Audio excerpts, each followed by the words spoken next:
Hello and welcome back to Old Charles. Today, we're diving into a coin that sits at a fascinating crossroads in British history.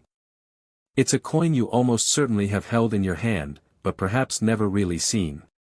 It's the 1969 10-pence piece. This little disc of silver-looking metal is so much more than 10 pence. It's a time capsule. It's a herald of a revolution. And for some of you, it might just be a small treasure hiding in your change jar. So, the question we're answering today is, what is the true value of the 1969 10p coin? To understand the 1969 10p, we have to go back in time. Before 1971, Britain's currency was a beautiful, but bewildering, mess. We had pounds, shillings, and pence. There were 12 pence in a shilling and 20 shillings in a pound. It was a system rooted in centuries of tradition, but in the modern, swinging 60s, it was becoming a headache for trade and tourism. The government decided it was time for a change. A monumental shift to a decimal system, where everything would be based on units of 10. This was called Decimal Day, and it was set for February 15, 1971. But you can't just flip a switch on a nation's currency. So, in a brilliant strategic move, the Royal Mint introduced the first decimal coins 2 years early. And the 1969 10-pence piece was one of these pioneers. Let's get up close and personal with our star. The 1969 10p is a large coin, especially compared to the tiny 10p we have today. It's 28.5 millimeters in diameter, made of cupronickel, that's 75% copper and 25% nickel, and it weighs 11.31 grams. It felt substantial in your pocket. Now, let's look at the design, which was created by the acclaimed sculptor Christopher Ironside. We have the classic portrait of a young Queen Elizabeth II by Arnold Machin. This is the same portrait you find on British postage stamps from the era. It's elegant and instantly recognizable. This is the masterpiece. A magnificent lion, wearing the crown of Scotland, passant gardant. He's powerful. Standing atop a crown. This is the Lion of England, a symbol of British strength. The design is encircled by the words, 10 pence, and the year. This lion design wasn't new, it was actually a direct copy of the old pre-decimal florin, or 2-shilling piece. And that was the point. The old florin was worth exactly 1/10 of a pound. So, by reusing the design, the mint was gently easing the public into the new system. They were saying, see this coin you already know and trust? It's now your new 10 pence. Alright, let's get to the heart of the matter. You found a 1969 10p. Is it going to pay for your next holiday? The short, and perhaps disappointing, answer for most is, probably not. Why? Because the Royal Mint struck a staggering 1,039,000,000 of these coins. That's right, over 1 billion. They needed to flood the market to prepare for Decimal Day.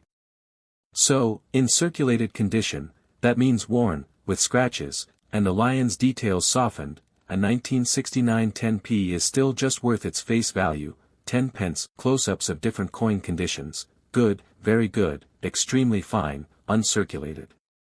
Then, a graphic showing a price chart rising steeply for the highest grades. Value in coin collecting is a game of survival and quality. For the 1969 10p, it's all about the state of preservation. If you have a coin that was barely used, with most of its original mint luster, sharp details on the lion's mane, and no major contact marks, you might be looking at a coin worth £1 to £3. It's a nice premium for a collector who wants a high-quality example without breaking the bank. This is a coin that never entered public circulation. It was saved by collectors or came from a sealed mint set. It will have its full, original shiny surface, known as mint luster, and absolutely zero wear. A loose 1969 10p in brilliant uncirculated condition can be worth £5 to £15, depending on the buyer and the exact quality. This is the holy grail. Proof coins are struck specially for polished dies and planchets, blank coins, resulting in a mirror-like background and frosted, high-relief design. They come in presentation cases. The 1969 10p was issued in proof sets. A proof 10p from that year, still in its original case with the other decimal heralds, the 5p and 50p, is a beautiful and desirable item. A complete 1969 proof set can be worth £40 to £70 or more. Host leans into the camera conspiratorially. On-screen text, myth busting. Now, let's tackle some myths. You might hear rumors about rare dates or silver content. Let's be clear, it's not silver, asterisk, it's cupronickel. There are no major, widely known minting errors for this date asterisk like there are for, say, the 1969 50p. While error coins always exist, a standard 1969 10p is not an error coin. Age alone does not equal value, asterisk a billion were made. Scarcity creates value. The florin, 1849 to 1970 the most direct ancestor is the florin, or 2-shilling piece. Introduced in 1849 as part of a short-lived movement to decimalize the currency, a decimal system would have had 100 pence in a pound, and a florin was 1/10 of a pound. The florin was worth 2 shillings, or 24 old pence. Crucially, 1 florin was exactly 1/10 of a pound, making it the conceptual and economic blueprint for the decimal 10p. Other silver coins earlier in the 18th and 19th centuries, coins like the half-crown, 2 shillings and 6 pence, and various silver crowns and fractions served similar values, but the florin-specific fraction of the pound made it the true forerunner. Design continuity the reverse design, by Christopher Ironside, featured a crowned lion passant guardant. This was not a new design, it was a direct copy from the pre-decimal florin.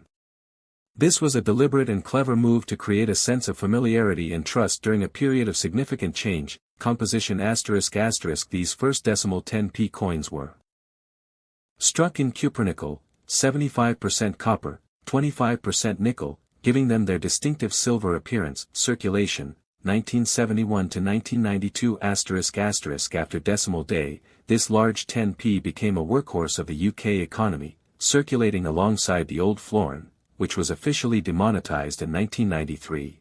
For over 2 decades. A major shift occurred in the early 1990s, driven by economics and metallurgy. 1. Cost efficiency the large 10p was expensive to produce due to its size and metal content. 2. Counterfeiting its size made it relatively easy to counterfeit. 3. Vending machine compatibility as vending machines became more sophisticated, a smaller, more secure coin was needed. 4. Size disparity the new, smaller 5p coin, introduced in 1990, made the old 10p seem disproportionately large. In September 1992, the Royal Mint introduced a new, smaller 10p coin. It was reduced from 28.5 mm to 24.5 mm in diameter and its weight was nearly halved.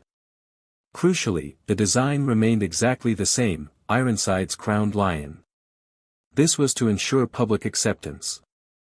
The large 10p was officially demonetized on 30 June 1993. The 21st century has seen the 10p become a canvas for a more modern British identity. The Royal Shield, 2008. As part of a major coinage redesign, the 10p, along with the 1p, 2p, 5p, 20p, and 50p, received a new reverse. The design, by Matthew Dent, is a segment of the Royal Shield of Arms. To see the complete shield, you must fit all 6 coins together like a puzzle.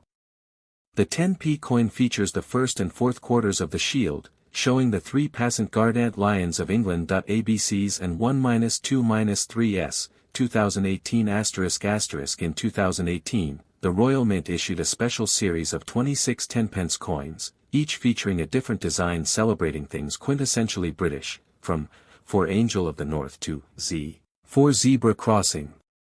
This was a hugely popular collector.